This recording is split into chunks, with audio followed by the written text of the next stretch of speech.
This is another edition of The Friday Beer Buzz! And the Friday Beer Buzz, powered by Sabatini's Pizza and Sabatini's Bottle Shop and Bar in Exeter. Sabatini's with the area's greatest selection of rare craft and imported beers. Growlers and crowlers and 37 rotating drafts. At Sabatini's Pizza and Sabatini's Bottle Shop and Bar, Wyoming Avenue in Exeter. First of all, we have Bill from My Beer Buzz in. Hi, Bill. Happy Friday. Happy 4th of July. Happy Friday and happy 4th of July. And I'm sure, it's going to be a busy one also for Lindo at Sabatini's. Hi, Lindo. Hello. Hello. How's things been? Hanging in there.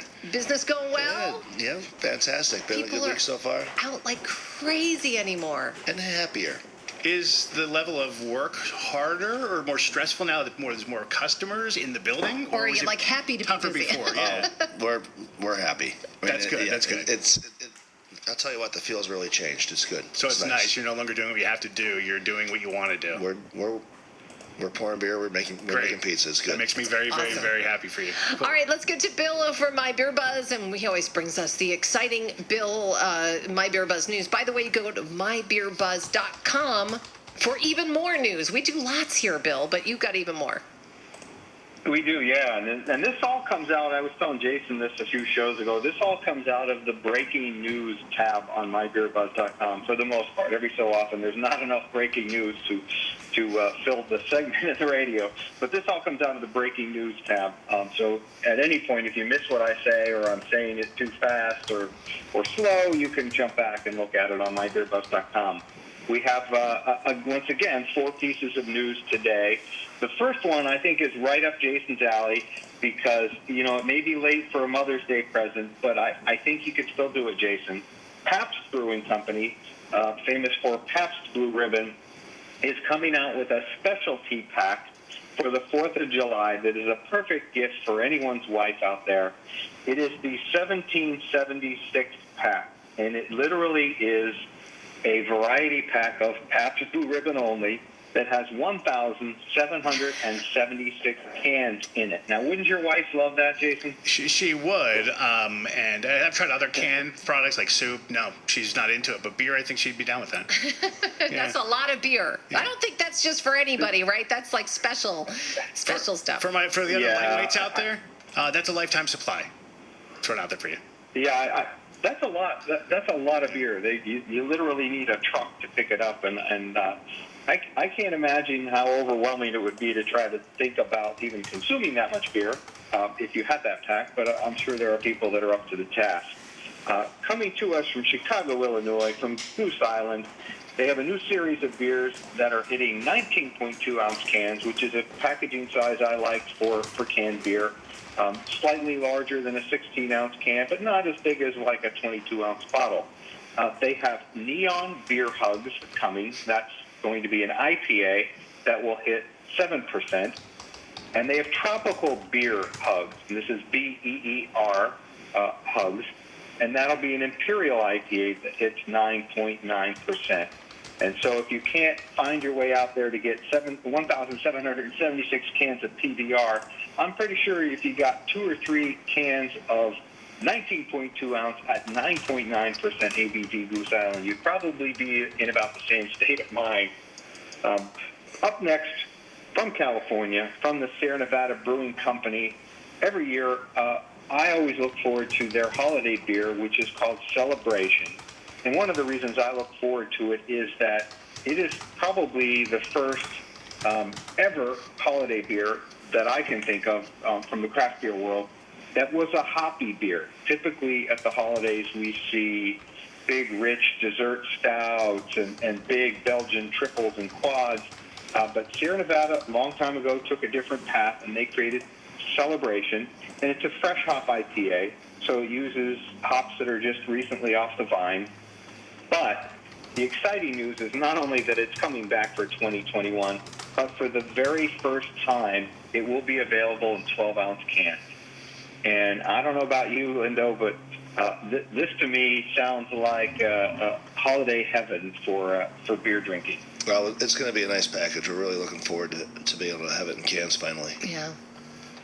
Yeah, people are used to the little stubby glass bottles, and I think cans is, cans for me are a perfect package.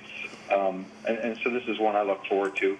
And our last tidbit of news comes to us from the Dogfish Head Brewing Company. With first a piece of news that comes out of the Dogfish Head Miami residency, and that's sort of their collaboration effort in Miami, Florida, with Boston Beer, their current partner / owner.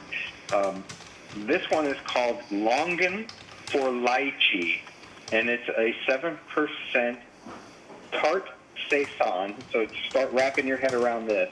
7% ABV tart saison that is brewed with longan, and longan is a fruit, and it's typically called the dragon's eye fruit, and lychee, as well as ginger and rose hips.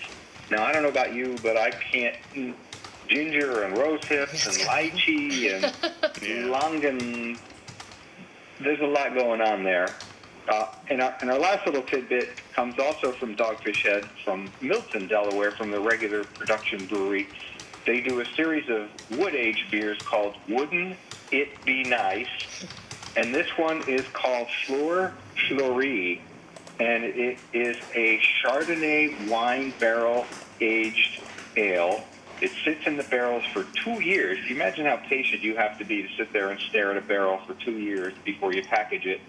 And this beer has, here's another head wrapper, it has raspberries, lingonberries, hibiscus, and lavender. And that beer will hit 6%, and it'll be packaged in 12.7-ounce bottles. Sounds like a perfume. Or a bath. I know. I was thinking the same thing. Don't they all sound very floral? Yeah. I want to soak in that barrel now. Yeah, I mean, the other one had rose hips, and this one has lavender. To me, those things don't really necessarily go with a beer. But, as always, I'll try it, and you should too. Yeah, it's weird when they name these beers, though, because when you said Longing for Lychee, all I thought was like the Oscar for Best Picture goes to Longing for Lychee. You're like, I didn't see it. We have a very interesting beer today in different ways. Yeah. So I have not tried it. Oh, try What it. is I this can't called? wait to see your face after you try this. Well, let's find out from Bill. You're going to tell us about this beer? Yeah, so we every week we try to come up with something apropos to that week, and of course this weekend is the 4th of July holiday, and in going back and forth, Lynn landed on the perfect beer.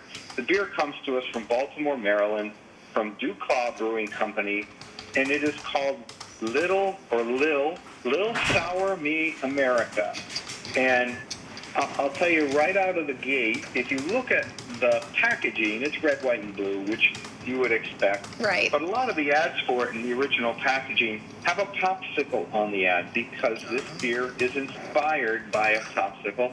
And it's actually one of the few, I remember creamsicles and fudgesicles and those things as a kid. But the one that really stands out for me is I called it the bomb pop, but they call it the rocket pop. Yeah, the rocket Did pop I hear bomb was. pop? Yeah, that's what Jason said. I called it a rocket pop, but that was my favorite popsicle as a kid. And this is so cool. This beer is really very much like and it's sour.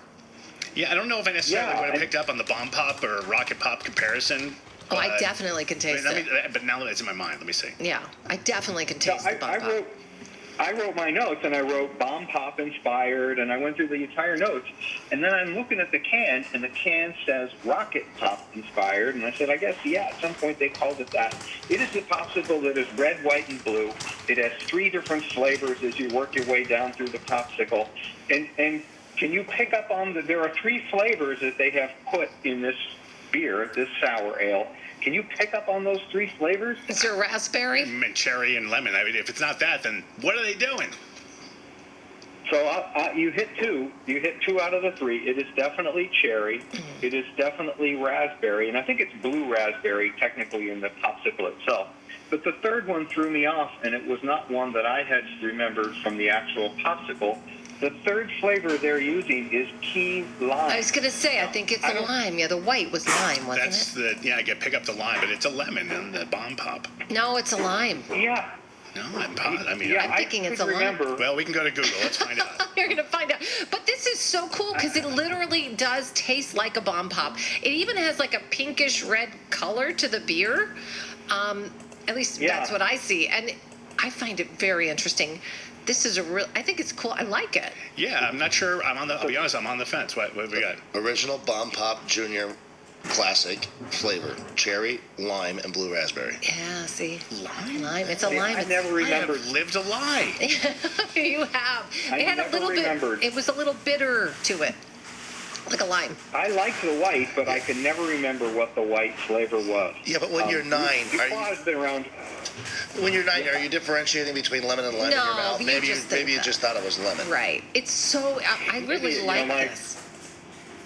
My 13-year-old or 12-year-old palate probably wasn't able to differentiate between the two. We had DuClaw on the show. I don't know if you remember.